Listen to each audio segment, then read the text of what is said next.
नमस्कार बंधुगण मु पंडित श्री देवीत्व मिश्रा आज आपको पुणी स्वागत जनाऊँ ऑस्ट्रेलिया प्रेडिक्शन चैनल तरफ गत किछि दिन धरी आम वास्तुर 5 गोटी तत्व विषय आलोचना करी आसलु से क्रम आज आम अग्नितत्व विषय पर आलोचना रखिबु।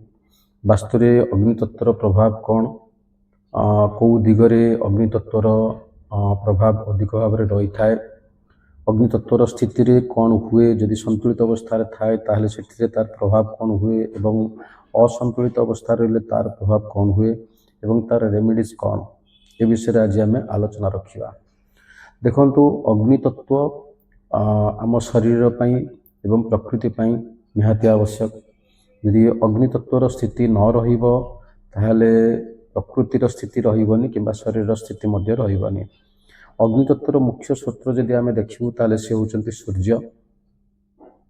सूर्यंक पाखरु आम साधारणतः प्राकृतिक रूप से अग्नितत्व प्राप्त करथाउ। जदि सूर्यंकर स्थिति न रहिबो सूर्यंक पाखरु आम जदि प्रकाश न पाइबा ताहले मेघ असंभव जलतत्व सृष्टि हो पारिबनी जहाँकि प्राण पाई जीवन पाई अत्यंत आवश्यक अत्यंत मूल्यवान। तो सूर्य होचंती मुख्य आधार अग्नितत्वर मुख्य स्रोत सूर्य। आम शरीर मध्य अग्नितत्व रही जे कि आमको हजम शक्ति प्रदान करुच्ची। जो अग्नि द्वारा आम खाद्य को हजम कर पार्छु आमको भोक शोष लगुच एवं खाद्य हजम होगा द्वारा आमर शरीर मध्य विभिन्न प्रकार अन्य धातुर निर्माण मध्य हो पार्छि। वर्तमान आम जानिबा वास्तुरे अग्नितत्व कौ कौ जगार रहुछि। मन रखंतु अग्निर मुख्य कार्य दुई गोटी गोटे प्रकाश प्रदान करिवा एवं अन्य गोटी उष्मता प्रदान करिवा। वास्तुरे जदि आम लक्ष्य रखिबु ताहले वास्तुरे दक्षिण दिग दक्षिण पूर्व दिग एवं दक्षिण दक्षिण पूर्व दिग ये तीन गोटी दिग अग्नितत्व द्वारा परिचालित। अग्नितत्वर प्रभाव ये जगह मानकर मुख्य रूप से रही थाए। अग्नितत्वर जदि सेफ आकृति जदि आम शास्त्रीय हिसाब से विचार करिबा ताले अग्नितत्वर मुख्य आकृति होची त्रिकोण एवं अष्टकोण। वास्तुशास्त्र अनुसार यार आकार त्रिकोण किंबा अष्टकोण। वर्ण लाल वर्ण। एबे आम जानिबा जदि कोनोसी जगार अग्नितत्व संतुलित अवस्था अच्छी ताहले तार रिजल्ट कौन।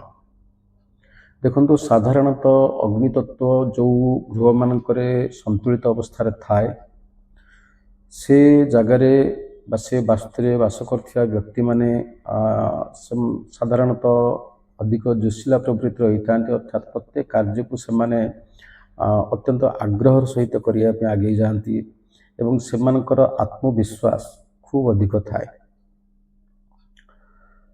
जेहेतु अग्नितत्व से जगह संतुलित अवस्था तेणु से गृह जो मैंने बास करती से पाचन शक्ति हजम कर शक्ति भल थाए जहाँफल कि से साधारणतः छोट मोट रोगर प्रभाव मुक्त हो रही था। साधारणतः से घरे रोगर प्रभाव विशेष भाव में न थाए एवं जेहेतु आमर हजम शक्ति सुदृढ़ रोचे अग्नि तत्व जेहेतु संतुलित अवस्था हेतु जेहेतु आमर हजम शक्ति सुदृढ़ रोचे से अनुसार आमर पाचन शक्ति मध्य सुदृढ़ रोचे। पाचन शक्ति सुदृढ़ देवा द्वारा आमर शरीर जो विभिन्न धातु अच्छी से धातु मध्य संतुलित अवस्था रोचे।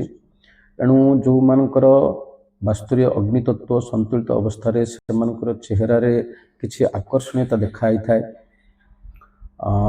चेहरा रे साधारणतः शाइनिंग से मानकर अधिक रही थाए। एमाने सबुबेले कौनसी ना कौनसी कार्य करिया को सबुबेले प्रस्तुत ही रही थांती। प्रति मुहूर्त रे माने किछि ना किछि कार्य करिया को सबुबेले प्रस्तुत आपन तांको जतेबेले किछि भी काम कहिबे सेतेबेले से संगे संग प्रस्तुत ही रही थांती। साधारणतः अग्नितत्व जो गृह मानकर संतुलित अवस्था थाए से गृह बास करथिया प्रत्येक व्यक्ति निज इच्छा रे काम करिया को पसंद करथांती। कहारी अधीन रे से रहिया को साधारणतः पसंद करंतिनी। मनमौजी स्वभाव रही थांती एवं सबुबले गतिशील चंचल प्रकृति चंचल स्वभाव से पाखरे थाए। सेमानकर गोटे अवगुण होची से माने अति शीघ्र रागी जाती क्रोधी स्वभाव रही था किंतु सेते क्रोधी स्वभाव नुहति ଏମାନଙ୍କୁ ଯଦି କିଛି ସମୟ ପାଇଁ ଛାଡ଼ି ଦିଆଯାଏ, ଏକୁଟିଆ ଛାଡ଼ି ଦିଏ ଏବଂ ସେମାନଙ୍କୁ ଯଦି କୌଣସି ପ୍ରକାର ବୁଝେଇ ଦିଆଯାଏ ତ ସେମାନେ ସାଙ୍ଗେ ସାଙ୍ଗେ ଥଣ୍ଡା ମଧ୍ୟ ପଡ଼ିଯାଆନ୍ତି। ଇଏ ଗଲା ଆପଣଙ୍କର ଯଦି ଅଗ୍ନିତତ୍ତ୍ୱ ସନ୍ତୁଳିତ ଅବସ୍ଥାରେ ଅଛି। ଯଦି ଅସନ୍ତୁଳିତ ଅବସ୍ଥାରେ ଅଛି ତାହେଲେ ସେଠି କ'ଣ ହେବ? ଅସନ୍ତୁଳିତ ଅବସ୍ଥାରେ ଯଦି ରହୁଛି ତାହେଲେ ସେ ଘରେ ବାସ କରୁଥିବା ବ୍ୟକ୍ତିମାନେ ପ୍ରଚଣ୍ଡ କ୍ରୋଧୀ ହେଇଥାନ୍ତି ଏବଂ ସେ କ୍ରୋଧ ଦ୍ୱାରା ସେମାନେ ନିଜର କିଛି କୌଣସି ପ୍ରକାରରେ କ୍ଷୟ କରିବା କିମ୍ବା ନଷ୍ଟ କରିବା ସେଥିରେ ବି ପଛାନ୍ତିନି ଏବଂ ଅନ୍ୟର କୌଣସି ଦୁର୍ବଳତାକୁ ସବୁବେଳେ ସେମାନେ ଖୋଜି ବୁଲନ୍ତି ଏବଂ ସେ ଦୁର୍ବଳତାକୁ ଧରି ଅନ୍ୟର ଅନିଷ୍ଟ କରିବା ପାଇଁ ଚାହିଁଥାନ୍ତି। ଏମାନଙ୍କ ପାଖରେ ଅଧିକ ଆତ୍ମବିଶ୍ୱାସ, ଯେଉଁଟାକି ଆପଣ କହିପାରିବେ ଓଭର କନଫିଡେନ୍ସ, ଏମାନଙ୍କ ପାଖରେ ଦେଖା ହେଇଥାଏ ଏବଂ ସେ ଓଭର କନଫିଡେନ୍ସ ଦ୍ୱାରା ହିଁ ସେମାନେ ନିଜର ଅନିଷ୍ଟ ମଧ୍ୟ କରିଥାନ୍ତି। ସାଧାରଣତଃ ଏ ଗୃହରେ ବାସ କରୁଥିବା ବ୍ୟକ୍ତିମାନଙ୍କର ଇମ୍ୟୁନିଟି ପାୱାର ସେତେ ଷ୍ଟ୍ରଙ୍ଗ ନଥାଏ, ତେଣୁ ପ୍ରାୟତଃ ସମସ୍ତେ କିଛି ନା କିଛି ରୋଗରେ ମଧ୍ୟ ଆକ୍ରାନ୍ତ ହୋଇଥାନ୍ତି। ଅଗ୍ନି ଧନର କାରକ, ଶାସ୍ତ୍ରରେ ମଧ୍ୟ କୁହାଯାଇଛି ଯଦି ଆପଣ ଧନ ପ୍ରାପ୍ତି କରିବାକୁ ଚାହୁଁଛନ୍ତି ତାହେଲେ ଅଗ୍ନିର ଉପାସନା କରନ୍ତୁ। ତେଣୁ ଅଗ୍ନିତତ୍ତ୍ୱ ଯେଉଁ ଗୃହରେ ଦୁର୍ବଳ ସେଠି ଧନର ମଧ୍ୟ କିଛି ସମସ୍ୟା ଦେଖା ହେଇଥାଏ। ପ୍ରାୟତଃ ସେ ଘରେ ବାସ କରୁଥିବା ବ୍ୟକ୍ତିମାନେ ଅନ୍ୟ ଜାଗାରେ ନିଜର ସମ୍ମାନ ପାଇଁ ଏବଂ ନିଜର ଯଶ କୀର୍ତ୍ତି ପାଇଁ ସଂଘର୍ଷ କରିବା ଦେଖା ହେଇଥାଏ। ସେମାନଙ୍କ ପାଖରେ କ୍ୱାଲିଟି ଥାଏ, ଗୁଣ ଥାଏ, କିନ୍ତୁ ସେମାନେ ତାକୁ ବାହାରେ ପ୍ରକାଶ କରିପାରନ୍ତିନି।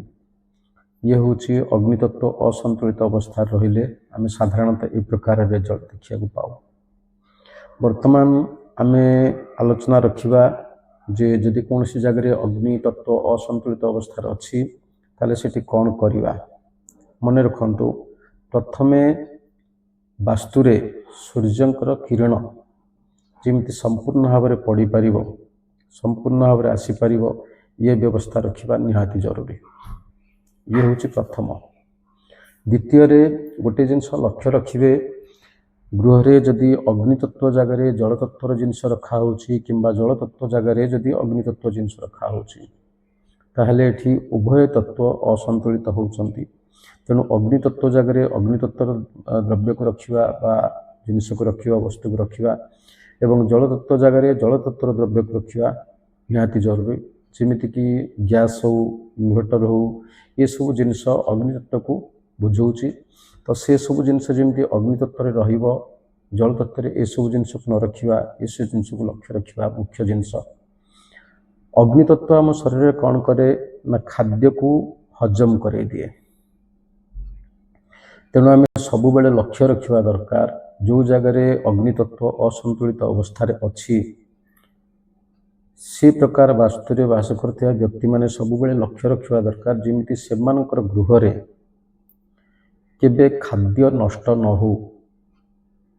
ଅର୍ଥାତ୍ ଯଦି 5 ଜଣ ବ୍ୟକ୍ତି ଘରେ ରହୁଛନ୍ତି ତାହେଲେ 5 ଜଣ ବ୍ୟକ୍ତିଙ୍କ ପାଇଁ ଯେଉଁ ରନ୍ଧାଯିବ, ଯେଉଁ ଖାଦ୍ୟ ପ୍ରସ୍ତୁତ କରାଯିବ, ସେ 5 ଜଣ ଯେମିତି ତାକୁ ସମ୍ପୂର୍ଣ୍ଣ ରୂପରେ ଆହାର କରିବେ। ଯଦି ଖାଦ୍ୟ ନଷ୍ଟ ହେଉଛି, ବିଶେଷ ଭାବରେ କୌଣସି ମନେ କରନ୍ତୁ ଘରେ କୌଣସି ପ୍ରୋଗ୍ରାମ ରହିଲା, ସେ ପ୍ରୋଗ୍ରାମରେ ଆପଣଙ୍କର ଖାଦ୍ୟ ପ୍ରଚୁର ପରିମାଣରେ ନଷ୍ଟ ହେଲା, ତ ସେଠି ଅଗ୍ନିତତ୍ତ୍ୱର ଅସନ୍ତୁଳିତ, ଏକ ତ ଅସନ୍ତୁଳିତ ଅବସ୍ଥାରେ ଅଛି, ପୁଣି ଖାଦ୍ୟ ନଷ୍ଟ ହେବା ଦ୍ୱାରା ତାର କୁପରିଣାମ ବା କୁପ୍ରଭାବ ଅଧିକ ଭାବରେ ପଡ଼ିଥାଏ। ତେଣୁ ଆମେ ଯଦି ଏସବୁ ଜିନିଷକୁ ଜଗିବୁ, ପ୍ଲସ୍ ଦକ୍ଷିଣ ଦିଗରେ ଯଦି ସନ୍ତୁଳିତ କରିବାକୁ ଚାହୁଁଛୁ ତାହେଲେ ଦକ୍ଷିଣ ଦିଗରେ ସାଧାରଣତଃ ଲାଲ ରଙ୍ଗର ବଲ୍ବ ଲଗାଇ ପାରିବା। ଯେଉଁ ମୁଁ କହିଲି ଯେମିତି ଅଗ୍ନିତତ୍ତ୍ୱର ସେପ୍ ହେଉଛି ତ୍ରିକୋଣ ଏବଂ ଅଷ୍ଟକୋଣ, ତ ଏବଂ ଲାଲ ରଙ୍ଗ, ତେଣୁ ଦକ୍ଷିଣ ଦିଗରେ କୌଣସି ଗୋଟେ ତ୍ରିକୋଣ ରଖିପାରିବା, ଲାଲ ରଙ୍ଗର ତ୍ରିକୋଣ ଲଗାଇ ପାରିବା। ତ ଏମିତି ଛୋଟ ଛୋଟ ଜିନିଷକୁ ନେଇକି ଯଦି ଆମେ ବ୍ୟବହାର କରୁଛୁ ତାହେଲେ ଅଗ୍ନିତତ୍ତ୍ୱକୁ ନିଶ୍ଚିତ ଭାବରେ ସନ୍ତୁଳିତ ରଖିପାରିବା ଏବଂ ଜୀବନକୁ ମଧ୍ୟ ସୁଖମୟ କରିପାରିବା। ତ ଇଏ ହେଲା ଆଜିର ଆମର ବିଷୟବସ୍ତୁର ଆଲୋଚନା। ଆଶା କରୁଛି ଏ ବିଷୟଟି ନିଶ୍ଚିତ ଭାବରେ ଆପଣମାନଙ୍କୁ ଭଲ ଲାଗିବ। ଯଦି ଭିଡ଼ିଓଟି ଭଲ ଲାଗିଲା ତାହେଲେ ସେୟାର, ସବସ୍କ୍ରାଇବ୍ ଏବଂ ଲାଇକ୍ କରିବେ। ନମସ୍କାର।